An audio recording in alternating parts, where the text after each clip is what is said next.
Сәлем балақай, қалың қалай? Бүгін біз керемет жаңа жерге келдік. Бұл динозавр мұражайы. Бұл жерде таңға жайып, қазбалар, үлкен сүйектер және мүмкін гүрілдеген динозаврды көреміз. Ал сен дайынсың ба? Ендеше мен қалпағымды киіп бастаймыз.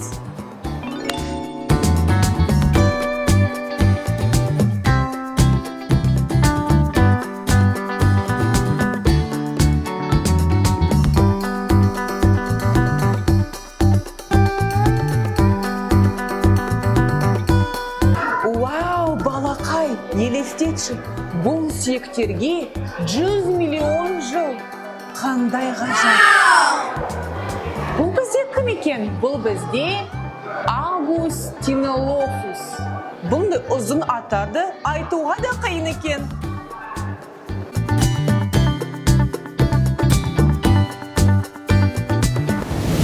Балақай, білесің бе? Динозаврларды зерттейтін адамды палеонтолог деп атаймыз. Палеонтолог қазба қалдықтары арқылы жер бетіндегі тіршілік тарихын зерттейтін ғалым. Қазбалар планетадағы өткен өмірдің дәлелі болып табылады және жануарлардан немесе олардың дене қалдықтарынан пайда болғандарды қамту мүмкін.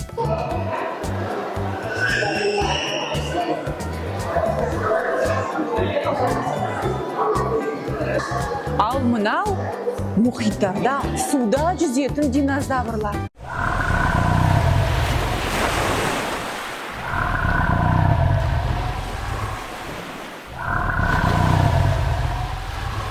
Қазбаларды осылайша жасайды.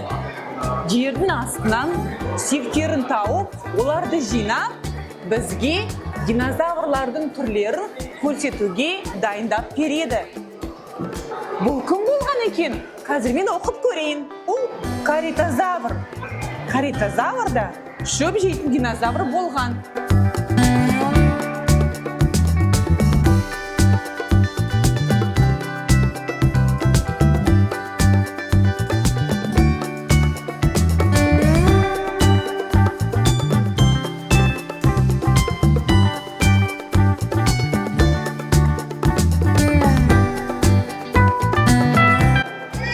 Көпшілерім бұл динозаврды жақсы біледі.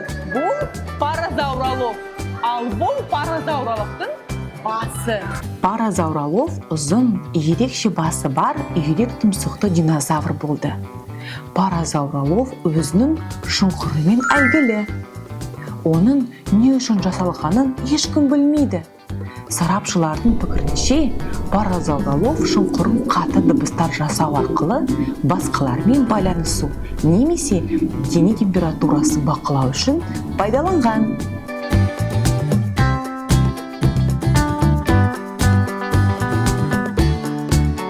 Қарашы балақай, бұл жерде интерактивті дисплей бар екен. Ол арқылы біз динозаврдың дыбысын ести аламыз. Қазір мен паразауроловтың дыбысын тыңдап көрейік. Естідің бе? Қандай ғажап! Жерді бас. Вау! Вау! Керемет! Ал, арғара жүрейік. 2 жыл болған динозаврдың сүйегі осындай үлкен болды. Ал мынау 14 жыл. Динозаврдың сүйегі осындай екен. Ал мынау 25 жыл.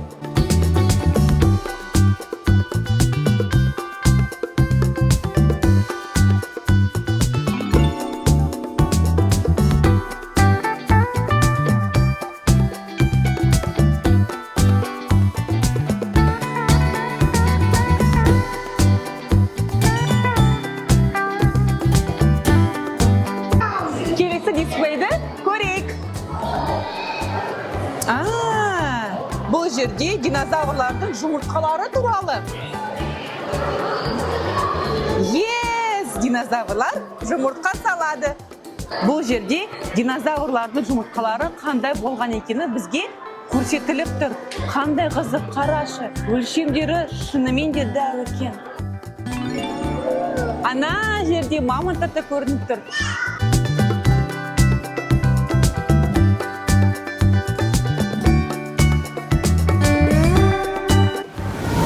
Эксперттен біліп қой деді.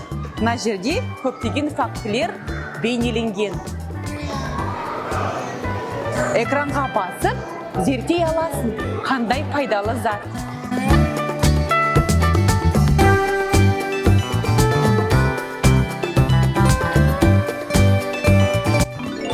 Достар, бұл жерде бізде сүт қоректілер көрсетілген. Кәнеке оларды жақсылап, жақындап көрейік. Кім бар екен? Сүт қоректілерге адамдар және түкті жылы қанды омыртқалы жануарлардың барлығы жатады. Олар төлдерін сүтпен тамақтандырады және басқа жануарларға қарағанда миы жақсы дамыған. Ол барыс, зебра, ал мынау лама? Мынау лама екен, досым. Интерактивті дисплей арқылы біз, мынау альпака екен, Милина, қарашы. Бұл жануарлар туралы көбірек біле аламыз. Досым, кел, қызықты нәрсе көрдім. Бұл динозавр емес, бұның аты Мегацерапс. Оның мүйізі бар екен, сонымен қатар ол етті жеген. Ол 33 миллион жыл бұрын тұрған екен. Елестетші, қандай ғажап. Ары қарай көрейік.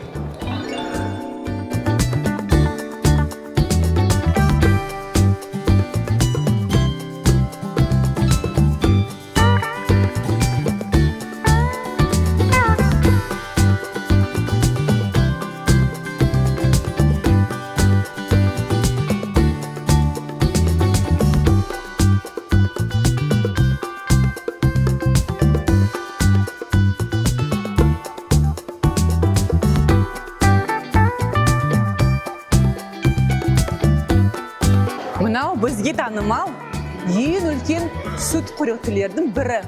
Ол мамонт. Жүнді мамонттар қазіргі Азия пілдерімен тығыз байланысты болды. Олардың бір үлкен айырмашылығы Арктиканың аязды үйлерінде жылу болу үшін оларды қалың қоңыр шашпен қаптады. Олардың тіпті түкті құлақтары болды. Ал мені мамонтпен бірге салыстырып көрейік, қаншалықты ол үлкен болған.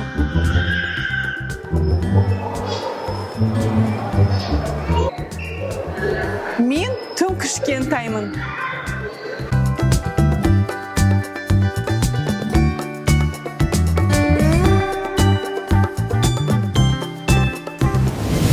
Адамның бас сүйегі қалай дамыған екен? Бұл қазіргі кездегі адамның бас сүйегі.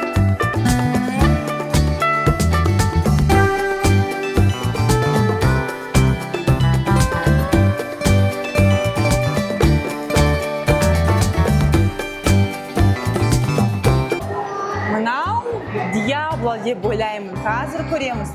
Трайцератопс, стирокозаурус және эниозаурус.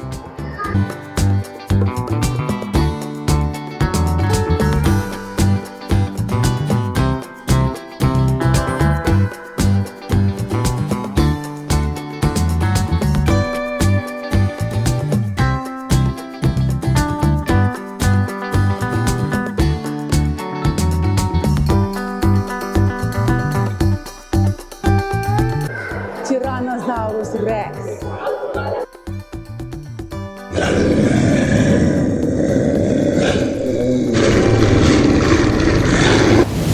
Бұл жер қандай көңілді, балаларға өте ұнайды.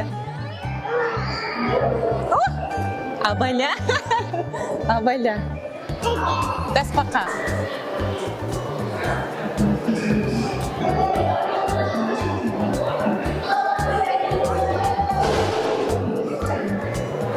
Ал бұл жерде нағыз қазбаларды жасауға болады. мінекей щеткамызды алып, құмнан тазалап көрейік. Вау, бұл үлкен динозаврдың сүйегі шығып бара жатыр. Вау!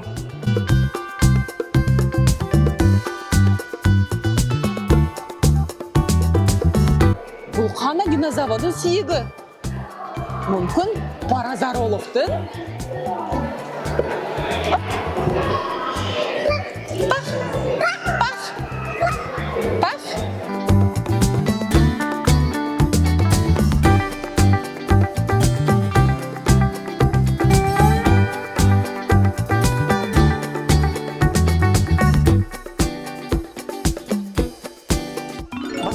Біз қазір мұражайдың жаңа бөлмеге келдік. Бұл жерде көптеген жәндіктерді зерттеуге болады.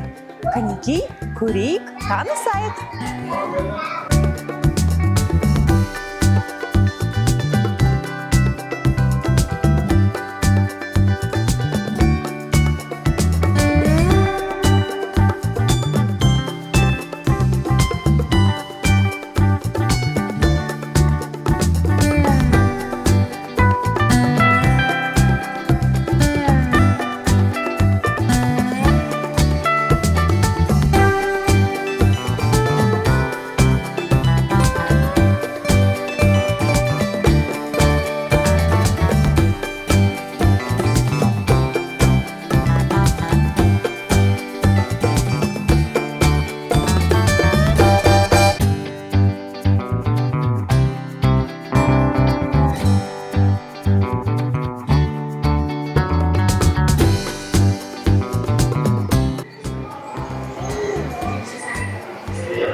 Мына жерде қызықтар көп. Кеттік. Бұл гризли аю. Я, аю. Қандай ол үлкен.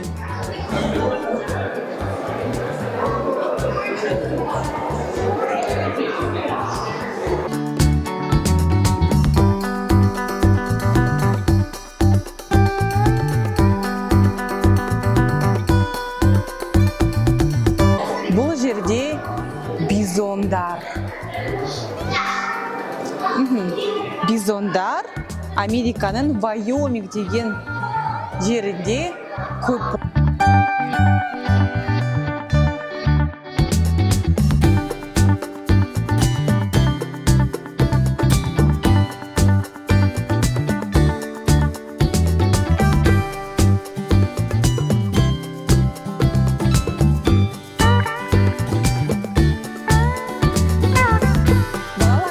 Сендерге бүгінгі күн ұнады ма? Біздің динозавр мұражайымыз ұнап қалды ма? Маған да өте ұнады. Ендеше біз тағы да бұл жерге келейік. Ал бүгінше сау болыңдар.